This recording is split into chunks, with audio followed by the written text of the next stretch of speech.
Oi, pessoal! Então, nós vamos começar agora a nossa segunda aula sobre sistema respiratório. Na nossa primeira aula, nós falamos das estruturas do sistema respiratório, falamos um pouquinho da função de cada uma dessas estruturas, né? Agora terminamos a nossa aula falando de hematose, né? Falamos então das trocas gasosas que ocorrem lá nos alvéolos pulmonares. Então, entre o gás carbônico que está vindo do corpo, né, que já foi liberado pelas células lá durante a circulação, né, as células, os capilares sanguíneos receberam, e esse gás carbônico, então, ele vai passar para dentro dos alvéolos pulmonares e vai ser eliminado por meio da expiração, e o oxigênio que veio, então, no processo de inspiração, ele vai passar para dentro do capilar sanguíneo, né? E o que vai acontecer com ele agora? Ele vai ser distribuído para todas as células do corpo, né? Então, ele vai ser conduzido para todas as células do corpo. E é isso que nós vamos entender agora. Nós vamos entender, então, como que esse oxigênio cai aqui e vai ser levado lá para as células, mais precisamente para as mitocôndrias, vai passar pelo processo de respiração celular, as células vão liberar o gás carbônico, eles vão cair na corrente sanguínea e como é que eles vão chegar até aqui novamente, tá? Então, é isso que nós vamos entender, como que o oxigênio vai, como que o gás carbônico, ele chega até aqui. Então, vamos lá, vamos entender isso daí. Então, como que o oxigênio chega até as mitocôndrias? Cerca de 5% do oxigênio, ele vai permanecer dissolvido no plasma. E 95% vai por meio das hemoglobinas. Então, as nossas hemácias, elas têm um complexo proteico chamado de hemoglobina, tá? Essa hemoglobina, ela tem átomos de ferro que vai ajudá-la nessa função, tá? Cada milímetro cúbico de sangue tem cerca de 5 milhões de hemácias. E cada hemácia tem milhões de moléculas de hemoglobina, de ferro, tá? Então, elas vão fazer isso com muita eficiência. E elas vão, então, segurar esse oxigênio para que esse oxigênio seja levado até as células, tá? Até as mitocôndrias. Vale aqui uma observação. Tanto o oxigênio quanto o gás carbônico, eles são gases pequenos que têm uma característica apolar. Então, não é muito fácil deles serem transportados em meio aquoso, não. Tá? Então, é por isso que para segurar esses gases na água, né, que é polar, o organismo ele tem algumas estratégias. Tá? Então, a gente vai entender essas estratégias aqui que o organismo tem. Né? Então, como eu disse para vocês, o oxigênio, 5% dele fica dissolvido no plasma e esses 95%, então, eles vão por meio da hemoglobina. Então, o que acontece aqui? Olhem aí, acompanhem comigo. O oxigênio, quando ele cai no capilar sanguíneo, ele vai ser atraído, então, pelas hemoglobinas, tá? Que estão lá nas nossas hemácias, como se fosse um imãzinho, tá? Um ímã. Aí, o que acontece? Atrai essa molécula e forma um complexo chamado de oxihemoglobina, HbO2.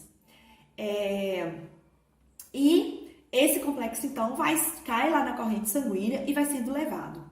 Quando chega em um tecido que está pobre em oxigênio, esse oxigênio, ele se dissocia da hemoglobina, tá? E vai para dentro das células, mais precisamente para dentro das mitocôndrias, tá?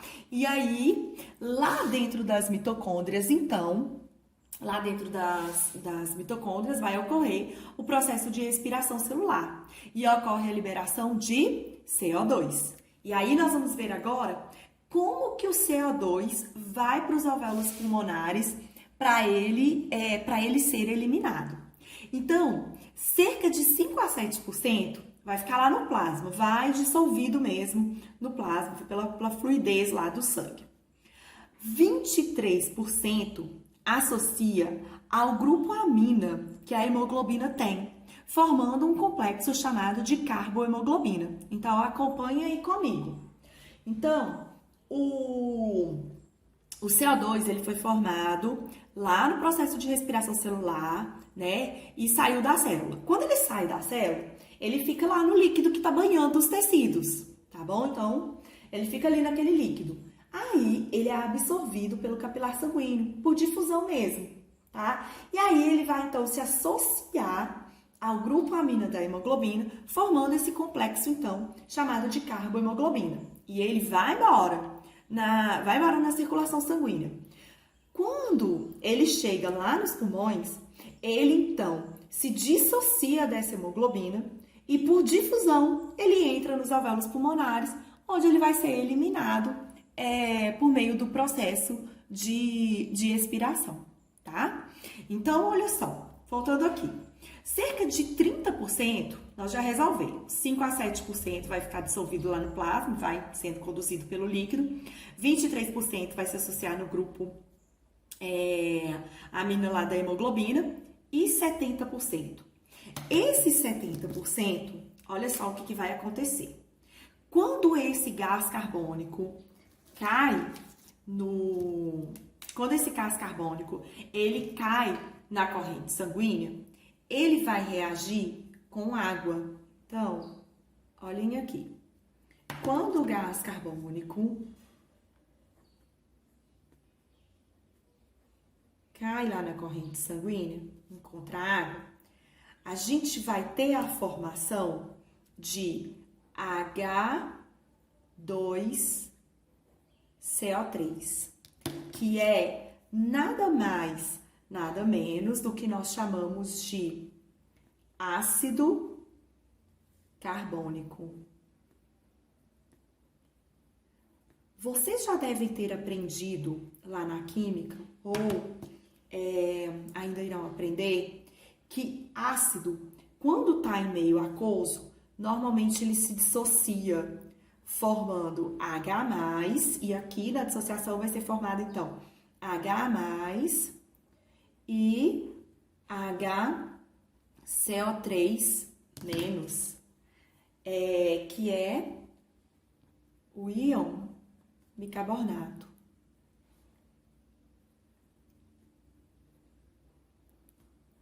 E aí, o que vai acontecer?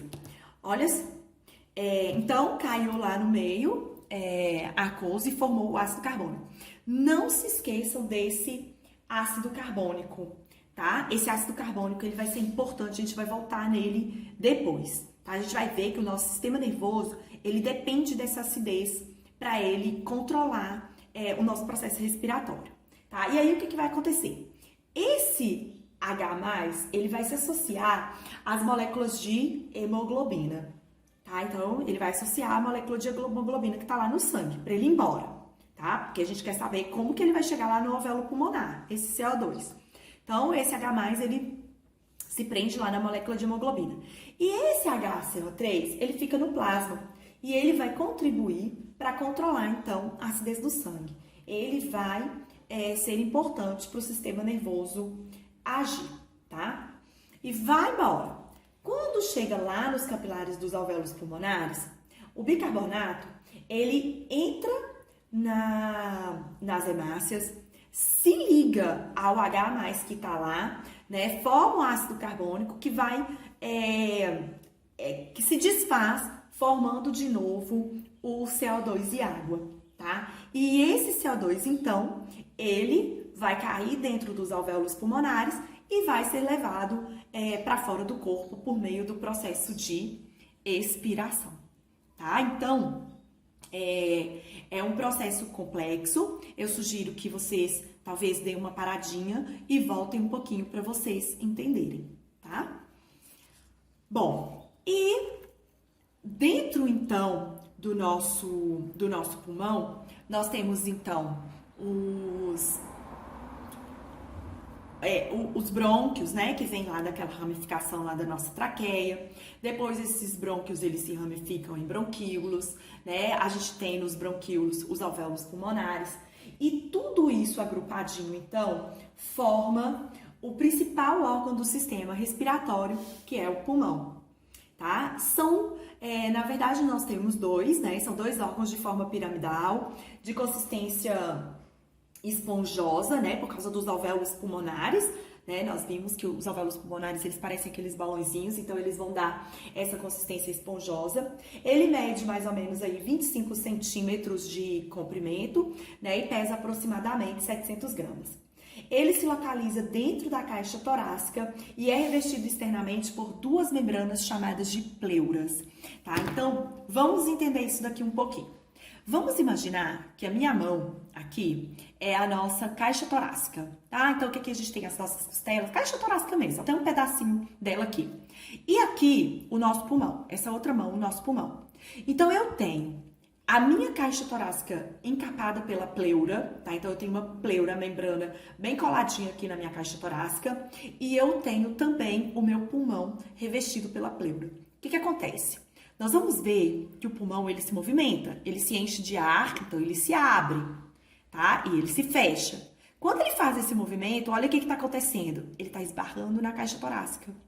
Então, a pleura, ela evita o atrito entre a caixa torácica e o pulmão, tá? Para que não tenha nenhum rompimento de nada no pulmão, de alvéolo pulmonar, de nada. E para que esse movimento, ó, respiratório, a gente vai ver depois, para que ele seja feito com bastante eficiência. Então, a gente tem a pleura na caixa torácica e também cobrindo os nossos pulmões, tá? Então, olha só, uma aderida ao pulmão e a outra à caixa torácica.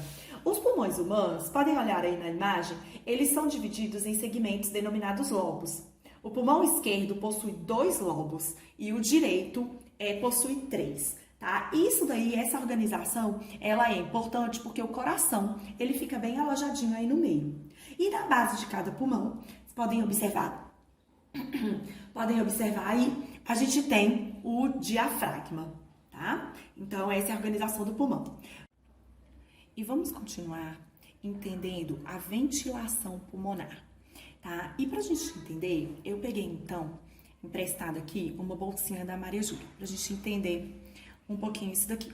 A bolsinha vai ser o pulmão, tá? Então, aqui vai estar tudo, vai estar cavidade nasal, tudo antes, tá? Tá tudo aqui, cavidade nasal, faringe, laringe, traqueia, brônquios, bronquíolos, alvéolos pulmonares, tá? Então, a bolsinha vai representar o pulmão, mas não se esqueçam que tá tudo aqui, tudo abre, tudo fecha. E a minha mão vai ser a nossa caixa torácica, tá bom? Então, olhem só. Quando nós abrimos essa caixinha, nós estamos facilitando a entrada do ar nela, não é? Então, olha só, quando nós abrimos, nós promovemos a abertura dessa caixa. Eu facilito a entrada do ar. Quando eu aperto essa caixinha, eu expulso o ar, tá? Então, a nossa ventilação pulmonar, ela funciona mais ou menos dessa forma. Quando as nossas costelas, a nossa musculatura intercostal, quando ela contrai e ela se abre, olha o que a gente faz. A gente promove a abertura da bolsinha. Quando ela relaxa, olha só, a gente aperta essa caixinha, tá? Então, quando a gente aperta, o que a gente faz? A gente promove a abertura do ar. Então, vamos entender isso daqui no meu esqueminha. Olhem só. Eu tenho aqui, então, a minha caixa torácica sendo representada aqui e o meu diafragma aqui. Então, quando essa caixa contrai, ela abre. Então, inspirem aí comigo, ó. Quando a gente puxa o ar, o que a gente faz com a caixa? A gente abre a caixa. Se eu abro a caixa, eu vou diminuir a pressão interna dela. Olha só. Então, eu tô diminuindo a pressão interna, ó. Eu tô abrindo a minha caixinha. Então, eu não tô fazendo pressão no meu pulmão, no meu pulmão. Eu diminuo a pressão no meu pulmão. E o que eu tô fazendo? Eu tô facilitando a entrada do ar. tá? Olha o que acontece com o diafragma. No momento da expiração, o diafragma baixa, abre mais a caixa está totalmente aberta. E na expiração? Na expiração, não. Olha só, o que é a musculatura? O que é a caixa torácica? Ó, em rosinha aqui é a caixa torácica. O que a caixa torácica está fazendo? A caixa torácica está aumentando a pressão lá no pulmão. Ó, o pulmão tá aqui dentro. Eu tô fazendo o quê? Eu tô apertando ele agora. O diafragma, olha o que o diafragma faz. O diafragma sobe aqui, ó. O diafragma baixa. Aqui o diafragma sobe. Eu diminuo a caixa. Se eu diminuo a caixa, o que eu tô fazendo com o ar? Eu tô expulsando o ar. Eu estou expirando, tá? Então, olhem só. Na inspiração, o que nós fizemos? Nós promovemos a contração da musculatura, as costelas se elevam, as costelas se abrem, né? As costelas se elevam, elas se abrem, o diafragma abaixa, a caixa torácica aumenta, e o que eu tô fazendo? A pressão, ó, a pressão diminui, eu não tô fazendo pressão no pulmão que tá lá dentro, e o que o ar tá fazendo? Eu tô favorecendo a entrada do ar. Então, ó, eu inspiro. E na expiração? Na expiração, então, eu promovo o fechamento da minha caixinha. Então, o que acontece? Quando essa musculatura relaxa, ó, quando essa musculatura relaxa, o que acontece? As costelas abaixam, o diafragma relaxa, a caixa torácica diminui, a pressão interna, deixa eu colocar aqui certinho, a pressão interna aumenta. Tá? Então, isso é o que nós chamamos de movimento de ventilação.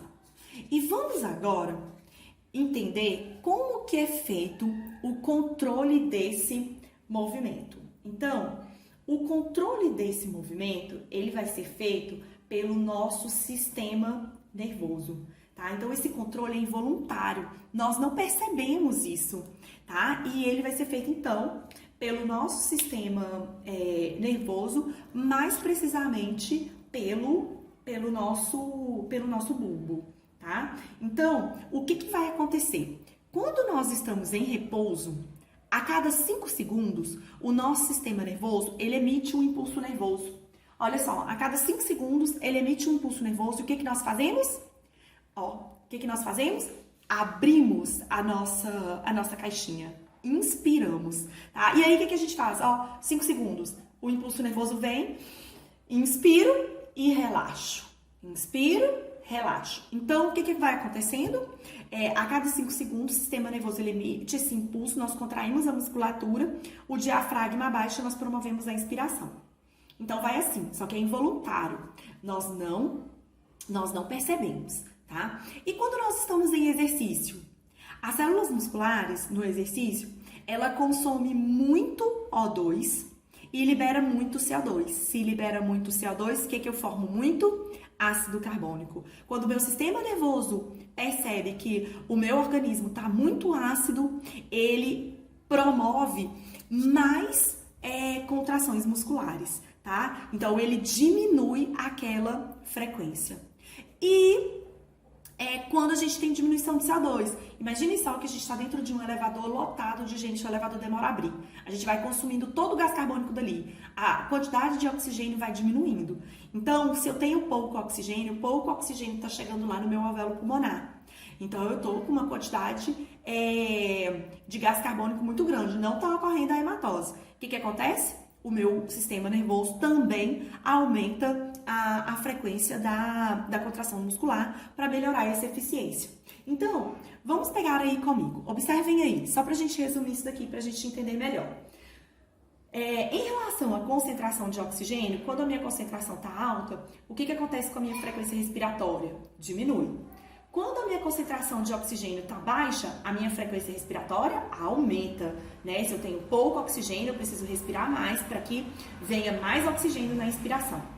Em relação à concentração de gás carbônico, se a concentração aumenta, a minha frequência respiratória também aumenta, né? Porque eu preciso de oxigênio, significa que eu estou fazendo muita respiração celular e deixando muito gás carbônico no meu sangue.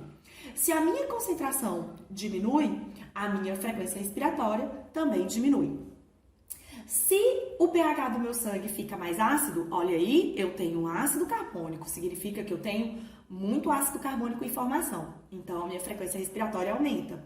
Se o meu sangue está mais alcalino, a minha frequência respiratória diminui, certo?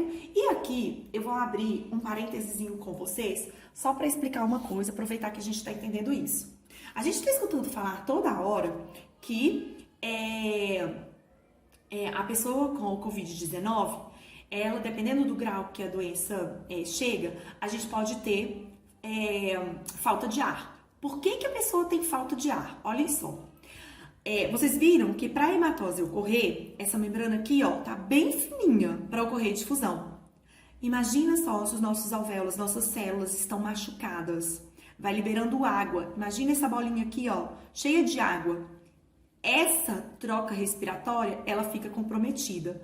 Então, a pessoa está inspirando, mas não está ocorrendo a troca gasosa. O oxigênio, ele não consegue chegar no capilar sanguíneo. Então, é por isso que em pneumonias, né, em algumas situações respiratórias aí, quando os alvéolos pulmonares estão comprometidos, eu comprometo a troca gasosa, certo? Pessoal, então terminamos aqui. Vamos fazer aí exercícios, tá? Os exercícios eles vão ficar disponíveis para vocês lá no Google Sala de Aula, mas não se preocupe, quando nós retornarmos, nós faremos também mais exercícios. E não se esqueça, nem todos os dias são bons, mas há algo de bom todos os dias. E nós podemos fazer esse algo de bons. Esse é o momento, então, de estarmos com nossa família, de aproveitarmos cada minuto para adquirirmos mais conhecimento, né? E tornarmos, então, o nosso dia fantástico, o nosso dia muito proveitoso. Fiquem com Deus, um beijo no coração.